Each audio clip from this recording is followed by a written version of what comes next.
At sana siguro ma-consider ng ating mga otoridad at pag-aralan mabuti. Kasi hindi rin ganun kadali. Madaling umiram, no? Parang kotse yan, eh. Pag nag-release ka ng isang kotse. Oo nga, mga utol, no?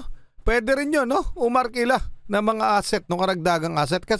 Kaya nga nagkakaproblema tayo para i-monitor yung mga nasasakupan natin, yung mga reef and mga islet na inaagaw ng China. Kaya rin nahihirapan ng ating Philippine Coast Guard at Philippine Navy na ikutan itong mga to dahil sa kakulangan ng mga barko. Kung hindi pa darating yung mga in-order natin barko, pansamantala. Pwede yun. No? Para sa pwede yun. Para lamang hiwalay-hiwalay, mamonitor ng sabay-sabay yung mga asset natin dyan sa West Philippine Sea o yung mga teritoryo natin. Okay mga utol, pero dumako na muna tayo dito sa report tungkol dun sa pagpapakawala ng rockets ng China sa West Philippine Sea. Ito po yan. Mula to sa brigada. Okay? Ayan mga utol. No? China nagpakawala ng rockets sa West Philippine Sea. Okay? Mga karunungan, kaalaman, teorya, kasaysayan, hiwaga at mga bagong tuklas. Alamin natin. Ano kaya ang susunod na mangyayari dito mga utol dahil eto, napakatindi, no? China nagpakawala ng rockets sa West Philippine Sea. Okay? Pilipinas binalaan ang China. Okay, binala ang China. So mula to kay Ariel TV, paki-subscribe siya, paki-like na rin yung video at syempre mamaya, check natin yung article tungkol dito. Okay mga utol, pakinggan na muna natin. Magandang araw mga ka-Aerial Defense, may ibabahagi na naman ako sa inyo. Dahil ngayong araw na ito ay may pag-uusapan tayo tungkol sa ating depensa. China nagpakawala ng rocket sa West Philippine Sea, Pilipinas nagbabala sa China. Pero bago tayo magpatuloy, wag mo muna kalimutan mag-like, share and subscribe. Mag-comment ka na rin kung taga saan ka para alam namin kung saan umaabot ang aming video. Pinag-iingat ng Philippine Space Agency ang publiko sa posibleng mga debris mula sa mga pinakawalang rocket ng China. Sa isang pahayag, kinumpirma ng PhilSA ang pag-launch ng Long March 3B rocket ng People's Republic of China. Ayan, Inaasahan umanong babagsak ang mga debris nito sa mga drop zones na matatagpuan sa 55 nautical miles mula Patag Island at 68 nautical miles mula Rosul Reef. Sa ngayon, nag-issue na ng notice to airmen para sa kaligtasan ng mga aircrafts.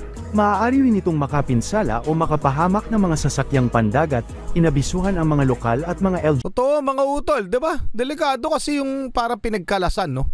Doon bumagsak sa West Philippine Sea. Mamaya titingnan din natin yung mismong footage ng pag-launch nitong rocket na to mula sa China. Okay? So tuloy muna natin. GUs na kaagad mag-report sa oras na makita ang mga debris. Pinagbabawal din ang close contact sa mga ito dahil maaaring may toxic substance ang rocket fuel na taglay nito. Binalaan ni Defense Secretary Gilberto Teodoro Jr. ang China laban sa puwersahang pagtanggal sa BRP Sierra Madre. Ang barkong isinadsad ng Pilipinas sa Ayungin Shoal na nagsisilbing military outpost sa West Philippine Sea. Ayon kay Teodoro, kung gagawin ito ng China, ay ituturing na itong isang act of war at tiyak na magpapakita ang Pilipinas ng mabigat na pagtugon, kasama na ang potensyal na pagsuporta ng US. Ayon kay Teodoro, ang naturang barko ay nagsisilbing outpost ng Philippine sovereignty at hindi lamang isang kinakalawang na lumang barko. Ito aniya ay isang piraso ng Philippine territory. Una na ring tiniyak ni Philippine Navy spokesperson for West Philippine Sea Rear Admiral Roy Vincent Trinidad, na mayroong nakahandang contingency ang Pilipinas kung sakaling ipilit ng China na tanggalin ang BRP Sierra Madre. Matagal na nilang no? Pinag-iinitan na alisin yung BRP Sierra Madre sa Ayungin Shoal. Mga utol, sa mga hindi nakakaalam, okay, para sa mga hindi nakakaalam, yung BRP Sierra Madre po ay commission pa din. Ibig sabihin gumagana pa. Okay, binara lang doon sa Ayungin Shoal para magsilbing outpost nga at may mga personnel po tayo doon at patatandaan, 'di ba, yung mga nire-resuplayan ng Philippine Coast Guard na siyang hinaharang ng China. Pero noon pa man, pinag-iinitan na to ng China etong BRP Sierra Madre na hatakin daw nila kasi illegal nga raw. Okay? Pero yon kapag ginawa ng China, mga utol, ay gera na. Okay? Dahil ito pong BRP Sierra Madre ay commission pa, hindi pa po decommission. Okay, sa madalit sabi, asset pa ng pamahalaan ng Republika ng Pilipinas itong BRP Sierra Madre sa Ayungin. Okay? Outpost na nga, kumbaga. Okay mga utol, tuloy muna natin mamaya. Titingnan natin yung report tungkol dun sa rocket na pinakawalan ng China. Gamit ang maraming mga puwersa, military, at naval asset nito, ang Ayungin Shoal kung saan nakasadsad ang BRP Sierra Madre, ay may layong 200 kilometer mula sa probinsya ng Palawan habang ito ay 1,000 kilometro mula sa pinakamalapit na landmass ng China ang Hainan Island. Ayon naman kay National Maritime Council Undersecretary Alexander Lopez, pinag-uusapan at pinag-iisipan pa rin ngayon ang posibilidad na pagrenta natin ng mga barko sa ibang bansa. Tinitingnan din ng Pilipinas ang pagrenta ng mas malalaking resupply ships habang ang mga barko nito sa Coast Guard na nasira ng pagsalakay ng China ay inaayos pa, sabi ni Lopez. Ngunit ang fine print ng posibleng mga deal sa pag-upa ay hindi pa natatapos, dagdag niya. Yung unang tanong ko po, you reported in an earlier report na yung government is mulling the idea of leasing ships from other countries. Ano po ang estado nito sa pangkasalukuyan? And if so, gaano karami yung tinitignan ninyo ng mga barko na pwede natin alkilahin? At in terms of deployment, paano po ito? Unang-una, narinig natin sa kamakailan lamang na naimbanggit ito ni Senator Tolentino. Siguro sabi niya, isang option dito. Tunay po yun, isang option. In fact, hindi na ito naimbanggit, even yung nasa servisyo pa ako, na-float na itong idea na ito. Pwede. Bakit pwede tayong kumarpila kasi wala nga tayong kulang ng ating mga kagamitan na pandagat. So, nandun na yung usapin na yun, doon pa.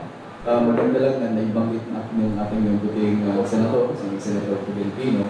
At sana siguro ma-consider ng ating mga otoridad at pag-aralan mabuti. Kasi hindi rin ganun kadali. Madaling umiram, no? Parang kotse yan. Pag nag-release ka ng isang kotse. Oo nga mga utol, no? Pwede rin yun, no? Umarkila ng mga asset, no? Karagdagang asset. Kasi kaya nga nagkakaproblema tayo para i-monitor yung mga nasasakupan natin, yung mga reef and mga islet na inaagaw ng China. Kaya rin nahihirapan ng ating Philippine Coast Guard at Philippine Navy na ikutan itong mga to dahil sa kakulangan ng mga barko. Kung hindi pa darating yung mga in-order natin barko, pansamantala. Pwede yun. No? Para sa pwede yun. Para lamang hiwalay-hiwalay, mamonitor ng sabay-sabay yung mga asset natin dyan sa West Philippine Sea o yung mga teritoryo natin. Okay mga utol, pero dumako na muna tayo dito sa report tungkol doon sa pagpapakawala ng rockets ng China sa West Philippine Sea. Ito po yan. Mula to sa brigada. Okay? Ayan mga utol. China nagpakawala ng rockets sa West Philippine Sea. Okay? Pinag-iingat ng Philippine Space Agency ang publiko sa posibleng mga debris mula sa pinakawalang rocket ng China. Sa isang pahayag, kinumpirma ng PhilSA ang pag-launch ng Long March 3BE rocket ng People's Republic of China. Inaasahan umanong babagsak ang mga debris nito sa mga drop zones na matatagpuan sa 55 nautical miles mula sa Patag Island at 68 nautical miles mula sa Rusul Reef. Okay mga utol? So eto po yan. Para makita rin natin yung nilaunch ng China na rocket. Ayan mga utol, eto yan. Yan yung bumagsak yung mga debris sa Okay. Bumagsak yung mga debris niyan sa West Philippine Sea. So legit po yung ating featured video. So ano masasabi nyo dyan mga utol? Delikado yung mga ginagawa nila, di ba? Kung may babagsak ka, may matama ang mga aircraft o mabagsak ka na barko. Yun lang yun. May comment din yung opinion. Kasama ba yung driver sa iyo mismo sa kotse o wala? Kayo ba ang mag-maintain ng kotse o hindi? So, ibabagsak natin doon sa perspektiba ng mga barko.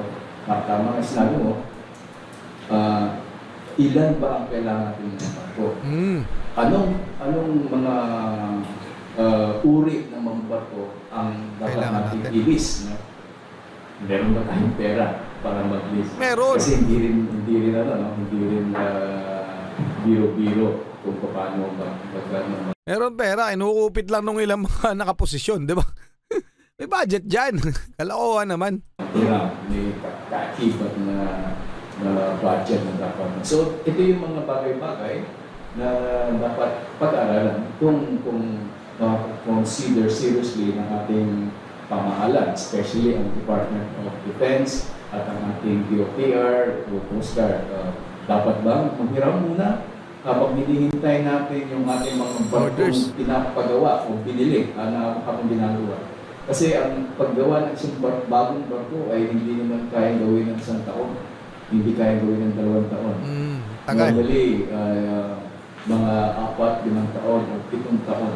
O yung ganun katagal mga utol. Although may mga orders na nga tayo sa South Korea, kung hindi daw nagkakamali, sa Japan at sa iba pa. O sa Australia yata meron rin. Kung hindi daw nagkakamali pero sure ako doon sa South Korea. Anyway, so sobrang tagal bago dumating yun.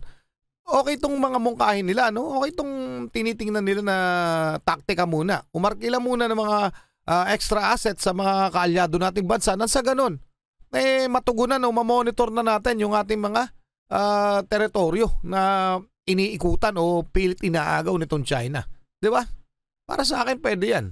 Kayo, ano masasabi nyo mga utol? Paki-comment na lang ang inyong opinion at huwag nyo kalimutang follow sa Facebook, Alamin Natin PH. Salamat po. Kasi hindi ito pangkaraniwang barko na ginagawa sa persona sa commercial. Meron silang mga specifications, military grade mga materials.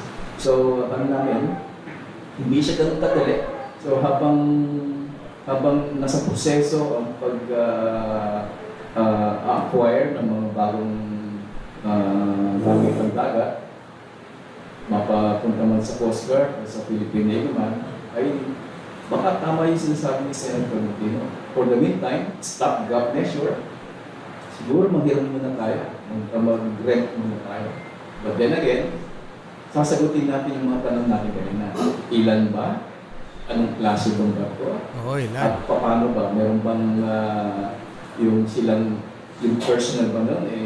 Sasakupin natin, ihihiramin natin, meron ng driver? O sasakay lang tayo? Yung mga tanong na dapat pag-isipan.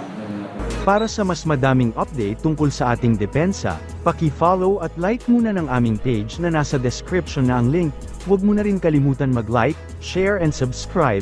Pindutin mo na rin ang bell para updated kayo sa aking mga bagong video. Ayan mga utol, paki-follow at paki-like, paki-subscribe sa Aerial TV. Maraming salamat sa inyo. Paki-comment na rin ang inyong opinion hinggil dito sa pagpapakwala ng rocket ng China na bumagsak sa West Philippine Sea. Anyway, maraming salamat sa iyo Aerial TV. Maraming salamat sa inyo. Muli ako sa Target Achilles in behalf of the Real South Pride Production.